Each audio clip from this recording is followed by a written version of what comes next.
Hello all, welcome to this video. इस video में हम बात करेंगे मेंस आंसर राइटिंग की और यहाँ पर हम जीएस 2 के 3 इंपॉर्टेंट क्वेश्चंस डिस्कस करने वाले हैं। दोस्तों ये क्वेश्चंस हैं 4 मार्क्स के, 8 मार्क्स के एंड 20 मार्क्स के, जो कि हमारे एचपीएस एग्जाम की रिक्वायरमेंट भी है। और हमने ये क्वेश्चंस आज हमारे टेलीग्राम ग्रुप पे शेयर किए थे इन दी मॉर्निंग और मैं आशा करता हूं कि आप में से काफी बच्चों ने इनके आंसर्स लिख लिए होंगे। दोस्तों क्योंकि प्रीलिम्स एग्जामिनेशन की डेट आ चुकी है तो मुझे पता है कि आप लोगों का जो फोकस है वो शिफ्ट हो चुका होगा टू द प्रीलिम्स एग्जामिनेशन। लेकिन याद रखिएगा कि इन क्वेश्चंस के लिए भी आपको बहुत ज्यादा अलग से मेहनत करने की जरूरत नहीं है। जो मेहनत आप कर रहे हैं उनसे भी आप इन क्वेश्चंस को लिख सकते हैं और ये क्वेश्चन से लिखना कहीं ना कहीं आपकी प्रीलिम्स की एग्जामिनेशन की तैयारी को और स्ट्रॉन्ग बना देगा। ठीक है, और यहाँ पर हमारा जो पूरा फॉर्मूला रहता है हमारे आंसर राइटिंग करने का वो रहता है 3 स्टेप फॉर्मूला, जहां पर हम एक प्रॉपर तरीके से स्ट्रक्चर्ड मैनर में एक आंसर्स को अप्रोच करते हैं। ठीक है, तो आज शुरुआत करते हैं इन क्वेश्चंस की। सबसे पहले जो हमारा क्वेश्चन था it is from the IR topic. Topic का नाम क्या है? Bilateral regional and global groupings and agreement involving India and affecting India's interest. ठीक है, जीएस 2 में पेपर 5 यूनिट 3 का ये टॉपिक है और क्वेश्चन क्या है कि डिस्कस। यहाँ पर एक कीवर्ड सबसे पहला क्या है? डिस्कस, क्योंकि जो हमारा पहला स्टेप है वो कीवर्ड आइडेंटिफिकेशन ही है। तो discuss the role of quadrilateral security dialogue. Again एक स्पेसिफिक क्वेश्चन, एक क्वाड ग्रुपिंग है जिसका पूरा नाम है quadrilateral security dialogue. Quadrilateral word का मतलब क्या है? क्योंकि यहाँ पर 4 मेंबर हैं, इंडिया, ऑस्ट्रेलिया, ठीक है, जापान एंड यूएसए, तो इसलिए इसका नाम क्वाड है और उसको सिक्योरिटी डायलॉग बोला गया है। तो इसका रोल आपसे डिस्कस करने को पूछा गया है। अब दोस्तों ऐसे क्वेश्चंस पेपर में काफी आते हैं और 4 मार्क्स का क्वेश्चन का आपको वेरी स्पेसिफिक होना पड़ेगा क्योंकि आपसे सीधा यही पूछा गया कि रोल क्या है। ठीक है, तो ऐसे क्वेश्चंस में आपको क्वाड के बारे में हल्का सा बताना होगा कि क्वाड ग्रुपिंग बेसिकली है क्या, कब बनी है, और उसके बाद सीधा आपको उसके ऑब्जेक्टिव बताने पड़ेंगे क्योंकि आपसे वही पूछा गया है। ठीक है, तो यहाँ पर अपने जो वर्ड शब्दों का चुनाव है, जो अपने वर्ड्स की प्रायोरिटी है वो आराम से सेट करिएगा, जल्दीबाजी नहीं करनी है और ऐसे क्वेश्चंस को पहले ही प्रैक्टिस करके जाइए क्योंकि हमें पता होता है कि कौन सी ग्रुपिंग्स न्यूज में है। जैसे क्वाड न्यूज में रहती है, एससीओ न्यूज में रहता है, अगर बिम्स्टेक न्यूज में है तो बिम्स्टेक है, ब्रिक्स है, तो इनके बारे में जो रोल, ऑब्जेक्टिव या फिर इनके फंक्शंस हैं या फिर इनकी एक्टिविटीज हैं वो आपको पता होनी चाहिए। ठीक है, तो यहाँ पर हम कैसे शुरू करेंगे? सबसे पहले हम इस ग्रुप का नेचर बताएंगे कि it is an informal strategic dialogue. ये बहुत जरूरी है और जो कंट्रीज इनमें इन्वॉल्व है उनके नाम आपको मेंशन करने पड़ेंगे क्योंकि यही क्वेश्चन की रिक्वायरमेंट भी है। अगर एक ग्रुपिंग के बारे में बात कर रहे हो तो कहीं ना कहीं उसके मेंबर्स आपको हाईलाइट करने पड़ेंगे और क्योंकि मेंबर्स कम है, लेस देन 5 है, तो आपको चारों के चारों मेंबर्स लिखने पड़ेंगे। ठीक है, उसके बाद कि क्यों बना था? क्योंकि ये बना था to check out the aggressive instance of China. South China Sea में जो एग्रेसिव इंस्टांस था चाइना का, उसको काउंटर करने के लिए, उसके लिए एक सेटबैक लगाने के लिए ये पूरा जो क्वाड ग्रुपिंग था वो बना था 2007 में। लेकिन उसके बाद डिफंक्ट हो गया, काफी इसमें एक्टिविटीज हमें देखने को नहीं मिली आफ्टर 2007 जब ये पहली बार बना था। लेकिन 2017 के बाद इसकी जो एक्टिविटीज हैं वो रिवाइव हुई हैं। हमें दोबारा से इनमें एक प्रॉपर एक चैनल देखने को मिल रहा है कि मीटिंग्स हो रही है, ग्रुपिंग्स बैठ रही हैं और डिफरेंट लेवल पर यहाँ पर हमें एग्रीमेंट साइन होते हुए दिखते हैं और जो कॉपरेशन है बिटवीन दीज 4 कंट्रीज वो इंक्रीज होती हुई दिखती है। ठीक है, अब यहाँ पर मेन बात ऑब्जेक्टिव क्या है क्वाड का कि advancing the security and the economic interest of all partnering countries, कि जितने भी यहाँ पर पार्टनर कंट्रीज हैं उनके सिक्योरिटी इंटरेस्ट को एडवांस करना है, बढ़ाना है, इंश्योर करना है और कॉपरेशन बढ़ाने की अगर मान लो एक पे दिक्कत आ रही है तो बाकी 3 भी उसकी हेल्प करने को रेडी रहें और जो हेल्प पहले चाहिए वो भी दे और जो हेल्प बाद में चाहिए वो भी दे। ठीक है, इसी के साथ साथ इकोनॉमिक इंटरेस्ट इसमें बाद में जुड़ा है।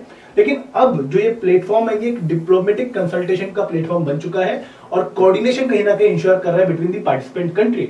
और यहाँ पर जो इनका मैंडेट है वो और बड़ा है। अभी साउथ चाइना सी से आगे निकल चुके हैं। अब ये कहते हैं कि we want to ensure free, open and inclusive Indo Pacific and rule based international order. This is very important दोस्तों और ये लाइन आपको रटी होनी चाहिए क्योंकि आईआर के क्वेश्चन में किसी ना किसी क्वेश्चन में ये लाइन आपको यूज करनी पड़ जाएगी। फ्री, ओपन, ठीक है, और सिक्योर, ये वर्ड आपको याद रखना है। फ्री, ओपन एंड इंक्लूसिव, पहली बात ये वर्ड आपका इंटरनेशनल लेवल पे भी अप्लाई होता है, पैसिफिक पे भी, इंडो ओशियन पे भी अप्लाई होता है। तो अगर मान लो किसी भी रीजन की बात हो रही है तो हम हमेशा ये कहते हैं कि इस रीजन में free, open and inclusive activities होनी चाहिए। और दूसरी बात कि जो इंटरनेशनल ऑर्डर है या फिर जो रीजनल ऑर्डर है वो हमेशा रूल बेस्ड होना चाहिए, आर्बिट्री मैनर में नहीं होना चाहिए। ठीक है, अब आते हैं नेक्स्ट क्वेश्चन पे। क्वेश्चन नंबर 2 8 मार्क्स का क्वेश्चन है।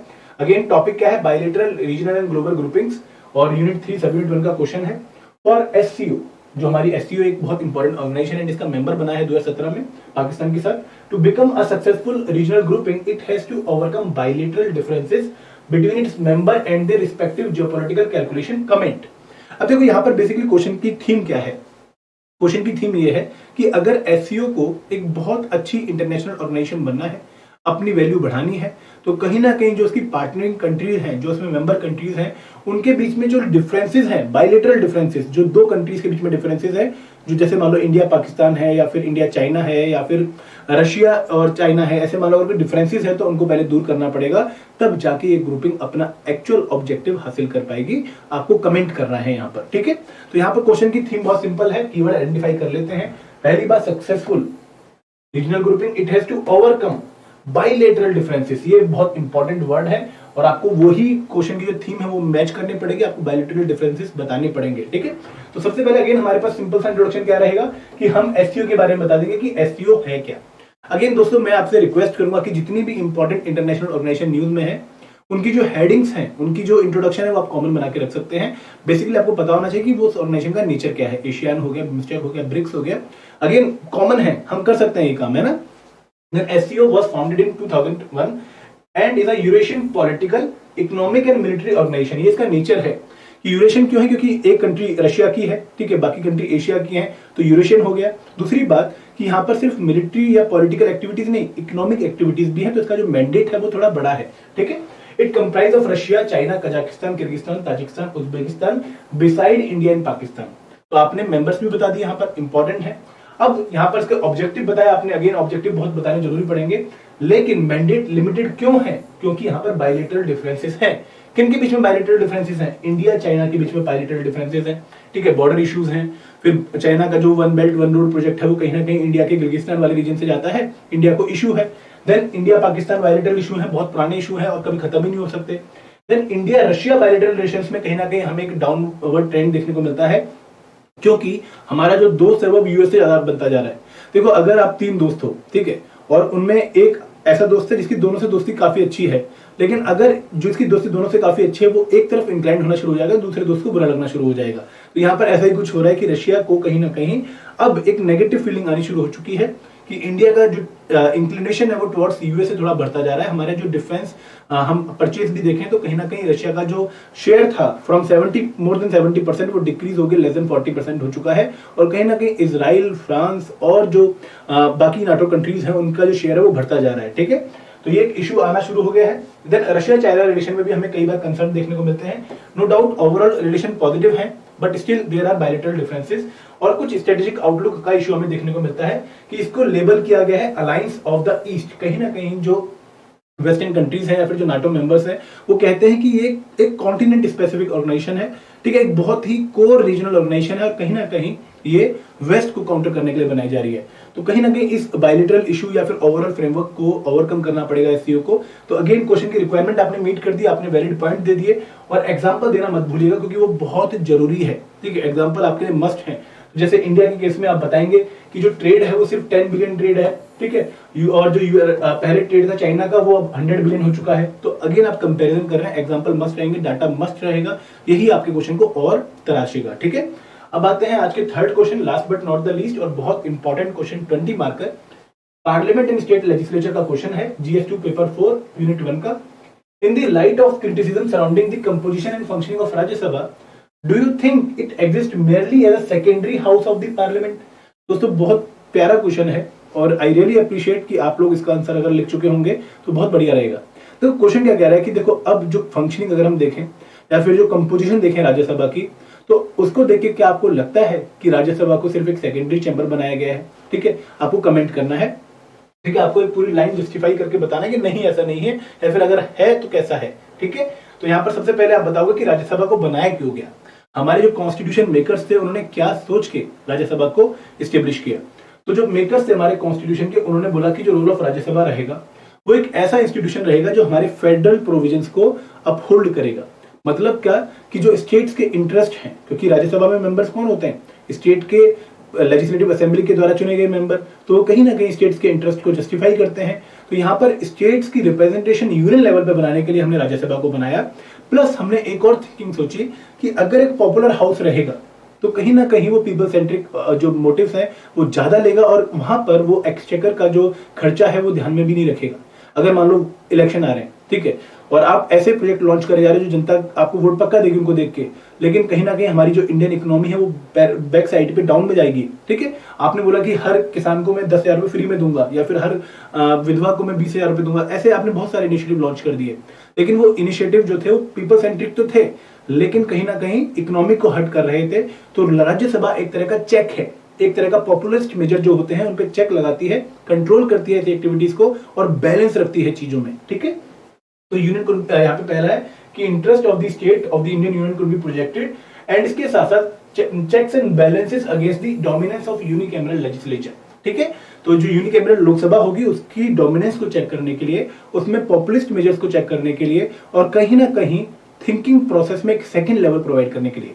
देखिए आप दो दोस्त हो, आपने बोला कि ये करते हैं, दूसरा दोस्त थोड़ा समझदार है या फिर उसमें एल्डर्स हैं, बड़ा है वो आपसे, तो वो आपको सलाह देगा कि रुक जा, ये ठीक नहीं लग रहा, थोड़ा सा इसमें ऐसा कर सकते हैं। तो ये सलाह वाला काम सोचने के लिए ही हमने सेकंड हाउस बनाया था। तो ये तो आपने रीजंस बता दिए, लेकिन इसकी फंक्शंस में इशू है, कंपोजिशन में इशू है कि जो डिस्ट्रीब्यूशन ऑफ सीट्स है राज्यसभा में वो अनइक्वल है, लार्जर स्टेट्स को फेवर कर रही है और स्मॉलर स्टेट्स को अनफेवर कर रही है। अगर हम बात करें यूएसए की, तो यूएसए में 50 स्टेट है, हर स्टेट को 2-2 सीट मिल रखी है, लेकिन इंडिया में जैसे यूपी है 31 सीट है, ठीक है। अगर हम हिमाचल प्रदेश की बात करें तो लेस देन 5 सीट्स हैं, ऐसे और भी बहुत सारे स्टेट्स हैं, यहाँ पे एक ही सीट है। तो उसके बाद कि जो रिमूवल है डोमिसाइल रिक्वायरमेंट की, कि अगर मान लो एक आदमी एक पर्टिकुलर स्टेट का है तो वो किसी और स्टेट से भी राज्यसभा का मेंबर चुना जा सकता है, ऐसा नहीं है कि वो आदमी उसी स्टेट का होना चाहिए। तो कुलदीप नायर केस बहुत इंपॉर्टेंट है, यहाँ पे फेडरल रोल जो है राज्यसभा का वो काफी खत्म हो गया है, कि अब जैसे हिमाचल प्रदेश का कोई पर्सन है, ठीक है, वो चाहे तो तमिलनाडु से राज्यसभा का मेंबर बन सकता है। तो ये एक गलत केस, एक गलत प्रेसिडेंट शुरू हुआ है। उसके अलावा कि राज्यसभा में कहीं ना कहीं पार्टी इंटरेस्ट को ज्यादा फेवर देना शुरू हो गया है as compare to interest of the state. यहाँ पर कांग्रेस बीजेपी की फाइट ज्यादा है, ना कि स्टेट्स अपनी जो बातें हैं वो क्लियरली रख पा रहे हैं, ठीक है। और कहीं ना कहीं बैकडोर एंट्री उन कैंडिडेट्स को मिलती है जो कि इलेक्शन में हार जाते हैं, चुनाव हार जाते हैं, और कहीं ना कहीं वो एमपी बनना चाहते हैं, उनके एस्पिरेशंस को ध्यान में रखते हुए या फिर उनके वोट बैंक को ध्यान में रखते हुए जो पॉलिटिकल पार्टीज हैं उनको राज्यसभा में एंट्री दिलवा देती हैं, ठीक है। Then composition or more or less mirrors that of Lok Sabha, having representation from several regional parties. तो यहाँ पर कहीं ना कहीं जो हमें रिप्रेजेंटेशन है वो कुछ इस तरह की देखने को मिलती है कि एक तरह से जो काम होता है उसमें स्टॉप हमें काफी स्टॉप एंड होता है ना, कि एक तरह से रुकावट हमें ज्यादा देखने को मिलती है, ना कि एक स्मूथनेस देखने को मिले। और फंक्शनिंग में इशू क्या है कि यहाँ पर फ्रीक्वेंट डिसरप्शन है, लो अटेंडेंस है, ठीक है, ग्राउंड के साथ कनेक्शन खत्म होता जा रहा है, मनी बिल के रिगार्डिंग इसके पास पावर ही नहीं है, ठीक है। उसके अलावा यहाँ पर पॉलिटिकल स्कोर्स को सेटल करने के लिए ज्यादा यूज किया जा रहा है राज्यसभा को, ना कि इंपॉर्टेंट इनिशिएटिव्स को चेक करने के लिए। लेकिन ये आपने क्रिटिसिज्म कर दिया, लेकिन अब आप बताओगे कि देखो ये क्रिटिसिज्म तो है, लेकिन इसके अलावा अभी भी जो राज्यसभा का रोल है वो बहुत इंपॉर्टेंट है, और राज्यसभा एक मियरली सेकंड चैम्बर नहीं है। क्यों? क्योंकि ये एक हेज है अगेंस्ट द पॉपुलिस्ट पॉलिसीज, जो मैंने आपको बताया कि इसने एक बहुत इंपॉर्टेंट रोल प्ले किया था इन stopping the prevention of torture bill, जो कहीं ना कहीं जो लीगल प्रोटेक्शंस थी अगेंस्ट टॉर्चर उसको डायल्यूट कर रही थी।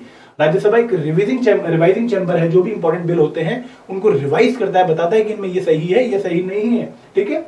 उसके अलावा एग्जीक्यूटिव अकाउंटेबिलिटी स्टेब्लिश करता है, बहुत सारी कमेटीज हैं राज्यसभा में, एक परमानेंट हाउस है तो कंटिन्यूटी प्रोवाइड करता है। अगर मान लो लोकसभा डिसॉल्व हो जाए और उस टाइम पर कोई ऐसी सिचुएशन आ पड़े जब हमें एक इंपॉर्टेंट एक्ट बनाना पड़े, तो राज्यसभा कहीं ना कहीं हमें एक जो लेजिस्लेटिव कंटिन्यूटी है वो प्रोवाइड करता हुआ दिखता है। तो ये आपने सारे पॉइंट्स बताए और लास्ट में इनको आपको समराइज करना है। दोस्तों यहाँ पर अगेन इस क्वेश्चन के थ्रू क्या समझना था आपको कि हमें दोनों साइड लेनी है। पहले हमें नेगेटिव बताने जरूर, क्योंकि क्वेश्चन की डिमांड है वो, लेकिन फिर हमें पॉजिटिव भी बताने हैं कि देखो नहीं, मेयरली सेकंड चैम्बर नहीं है। तो आई होप कि आप लोगों को आंसर अच्छा लगा होगा दोस्तों। क्योंकि अब प्रीलिम्स की डेट आ चुकी है तो हम आपको बता दें एक बार कि हमने आपकी प्रिपरेशन को अच्छा बनाने के लिए 2 कोर्स लॉन्च कर रखे हैं। एक है प्रीलिम्स टेस्ट सीरीज पैक, क्योंकि इस टाइम आपको बहुत टेस्ट देने की जरूरत है, ठीक है। यहाँ पर 5-in-1 टेस्ट सीरीज है, 30+ टेस्ट हैं, पीवाईक्यूज पीडीएफ है, करंट अफेयर मैगजीन है, हिमाचल जीके है, लाइव रिवीजन क्लासेस हैं। इनको एंजॉय करिए। 800 का कोर्स है केवल, और लिंक डिस्क्रिप्शन बॉक्स में दिया गया है। और एक है प्रीलिम्स पावर पैक, जहां पर हम आपको कंप्लीट प्रीलिम्स की तैयारी करवा रहे हैं। यहाँ पर कंप्लीट जीएस है, प्रीलिम्स टेस्ट सीरीज है, कंप्लीट सीसेट है, हिमाचल जीके है एंड कंप्लीट करंट अफेयर है। अगेन डिस्क्रिप्शन बॉक्स में लिंक है, प्लीज एंजॉय करिए। दोस्तों ये था हमारा आज का सेशन। आई होप कि आपको सेशन अच्छा लगा होगा। अपने फीडबैक पक्का शेयर करिएगा। Thank you very much. जय हिंद, जय भारत।